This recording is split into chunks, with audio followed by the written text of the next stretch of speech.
नुआ voter list बा नुआ एसआईआर लिस्ट वर्तमान सामना को आसी जाइछि। प्रति गाँ मानकर नुआ जहाँकि नाम गुड़िक आसी जाइछि। वर्तमान पुराना जो मैंने भोट देउछंती सेमानक नाम आसीबा सहित नुआ जो मैंने जांच करिकी नाम चढ़ाई से नाम भी आसी जाइछि। तो केमिति आपण माने चेक करेंगे कि आपणक नाम से भोटर लिस्ट रे आसीछि कि नहीं, ये जिनसटा जानी रखिबा मध्य निश्चिंत भाव में आज्ञा गुरुत्वपूर्ण है। तो जहाँकि वर्तमान कौन ना chief electoral officer Odisha department तरफ गोटे गवर्नमेंट तरफ ए नोटिस टी वर्तमान सामना को आसी कौन मुझे मैंने कोई वीडियो माध्यम जन दूसरी। ये जगह देखो जो जगह मुझे राइट मारिली वर्तमान ये हूँ chief electoral officer Odisha department तरफ ए सूचनाटी आसी कौन पाई आसी ना भोटर लिस्ट को लेकिन राज्यर समस्त जनसाधारण मानक जन देवाई ए लिस्ट टी वर्तमान बाय नोटिस टी वर्तमान सामना को आसी। तो कौन से देती देखो ये जगार तो प्रथम कौन देती ना चिठा भोटर तालिकार निज नाम जांच करिछंती कि यही जिनसटा से प्रथमे आपण मानक देती। आज्ञा जो भोटर तालिका बा एसआईआर लिस्ट आपण मानकर अच्छी से लिस्ट रे आपण माने निजर नाम जांच करिछंती आ जदी करिनाहांती कोन पई करिनाहांती आ केमिति करिवे वर्तमान आमे जानिबा हैला।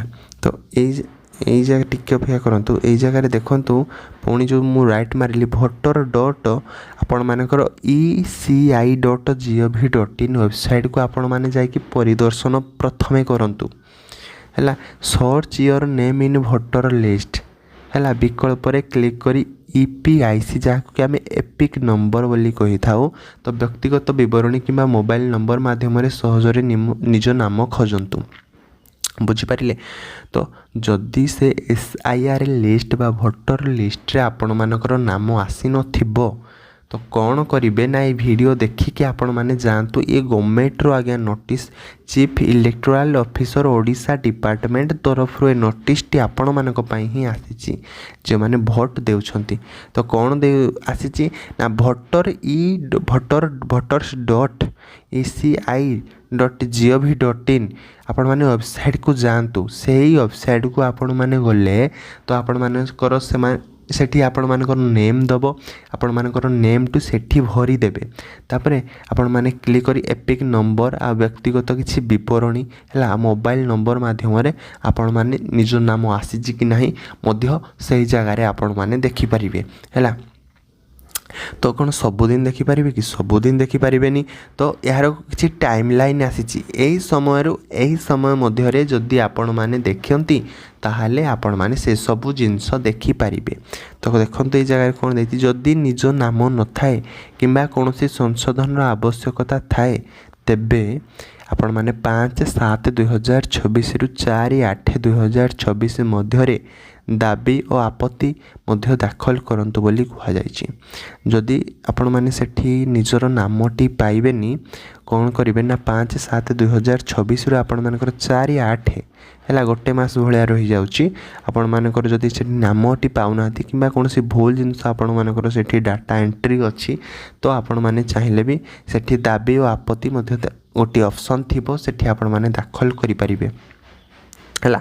तो आज ही जांच करंतु आपणक मतामत आपणकर मताधिकार को सुनिश्चित करंतु हैला। आज ही विषय सब जिन देखंतु आ जांच करंतु हैला। तो तापर देखंतु कौन देछि तो ये जगह देखंतु वर्तमान ये कौन आसी वर्तमान सूचना ना राज्य रे एसआईआर प्रक्रिया रे कटिला 20,14,000 माने भोटर ना हैला।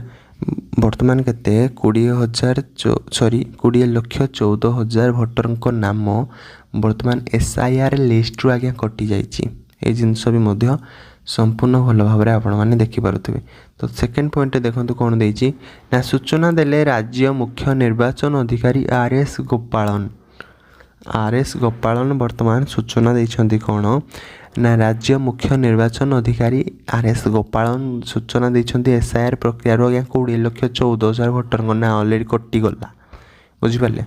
तो थर्ड पॉइंट देखो राज्य में वर्तमान रही 3,13,00,000 भोटर ହେଲା।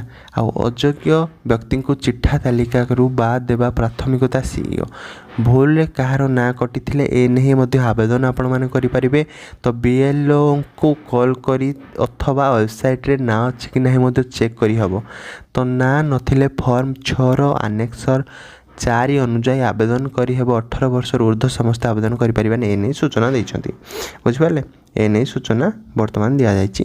ତ ଭୋଟର ଲିଷ୍ଟରେ ଯେଉଁମାନଙ୍କର ନାମ ନାହିଁ ସେମାନେ ଚାହିଁଲେ ଆବେଦନ କରିପାରିବେ ବା ଯାଞ୍ଚ କରିପାରିବେ ବା ଆପଣମାନଙ୍କର ସେଠି ଦାଖଲ କରିପାରିବେ ବା ଆପଣମାନେ ଦାବି ବି ମଧ୍ୟ କରିପାରିବେ।